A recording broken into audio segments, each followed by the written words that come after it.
And if you stepped through main plus 104, the last store, you should have seen this.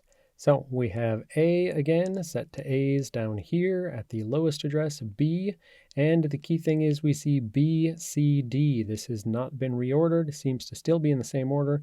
Indeed, A2, E, and F, everything seems to be in exactly the same order. So our takeaway from this is that all struct members order is and actually must be preserved on the stack. The reason I'm now confident enough to say must be, not just because I've seen two examples, but because we think of things like the use of the memcopy.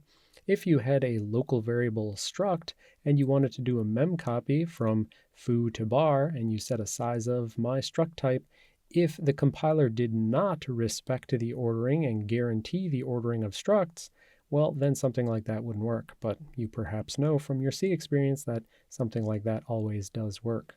So the compiler shall always keep things exactly in the same order. So local variables don't have to be into any particular order, but structs definitely do. So take a struct, flip it upside down for our diagram, and that's what you can expect to see. Okay, picked up some more instructions. LBU, load byte unsigned. LHU, load half word unsigned, 16 bits, treated as unsigned, so you zero extend, don't sign extend, and store byte. So we note that there is a load byte, but we didn't see that for whatever reason. GCC really seems to like LBU, the unsigned version, rather than the signed version. But we can perhaps play some games later on to force it to generate an LB for us. Until then, let's pick up our new instructions, LHU, SB, and LBU.